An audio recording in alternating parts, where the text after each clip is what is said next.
చాలామంది ఆస్తమా పేషెంట్స్కి ఉండే డౌట్ ఏంటంటే జిమ్ చేయొచ్చా లేదా.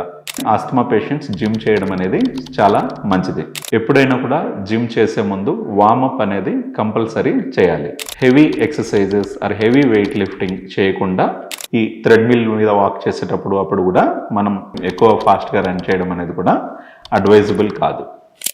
Hi, I'm doctor Kiran Kumar Reddy, consultant pulmonologist, uni health speciality clinics, Kondapur. చాలామంది ఆస్తమా పేషెంట్స్కి ఉండే డౌట్ ఏంటంటే జిమ్ చేయొచ్చా లేదా అని చాలామంది ఆస్తమా పేషెంట్స్ అడుగుతూ ఉంటారు.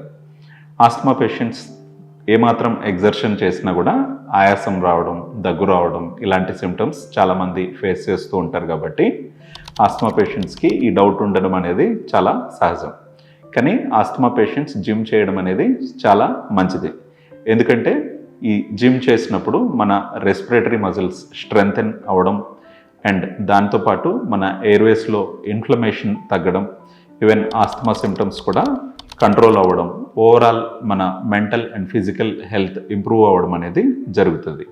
కానీ ఆస్తమా పేషెంట్స్ జిమ్ చేసేటప్పుడు పర్టికులర్లీ తీసుకోవాల్సిన జాగ్రత్తలు ఏంటి అంటే, ఎప్పుడైనా కూడా జిమ్ చేసే ముందు వార్మప్ అనేది కంపల్సరీ చేయాలి. అట్లీస్ట్ ఒక 10 minutes వార్మప్ చేసినట్టయితే అంటే డైరెక్ట్గా మనం ఎక్సర్సైజ్లోకి వెళ్ళిపోకుండా వార్మప్ చేసినట్టయితే ఈ ఆస్తమా సిమ్టమ్స్ ఫ్లేరప్ అయ్యే ఛాన్సెస్ చాలా తక్కువ ఉంటాయి. అండ్ ఎలాంటి ఎక్సర్సైజెస్ చేయాలి అంటే, heavy exercises or heavy weight lifting చేయకుండా మినిమల్ ఎక్సర్షన్స్ లైక్ వాకింగ్ కానివ్వండి, జాగింగ్ కానివ్వండి, లేదంటే సైక్లింగ్ అండ్ కార్డియో లాంటి ఎక్సర్సైజెస్ చేయడం అనేది ఆస్తమా పేషెంట్స్కి అడ్వైజబుల్. అండ్ కొంతవరకు వెయిట్స్ లిఫ్ట్ చేయడం అది కూడా సేఫే. కానీ హెవీ వెయిట్స్ లిఫ్ట్ చేయడం అండ్ హెవీ వెయిట్స్ లిఫ్ట్ చేసి బ్రెత్ హోల్డ్ చేయడం అనేది not advisable for asthma patients. And another thing వచ్చేసి, ఒకవేళ ఎగ్జర్షన్ చేసినప్పుడు ఆస్తమా సిమ్టమ్స్ వస్తున్నాయి అంటే మీ రిలీవర్ మెడికేషన్ని ఒక 10 minutes ముందుగానే తీసుకొని దాని తర్వాత వార్మప్ స్టార్ట్ చేయడం అనేది మంచిది. అండ్ జిమ్ కంప్లీట్ అయిన తర్వాత కూడా ఒకేసారి స్టాప్ డౌన్ చేయకుండా కూల్ డౌన్ ఎక్సర్సైజెస్ కూడా చేయడం అనేది చాలా మంచిది. అలా చేసినట్టయితే ఆస్తమా సిమ్టమ్స్ అనేది ఫ్లేరప్ అవ్వకుండా మనం కాపాడుకోవచ్చు.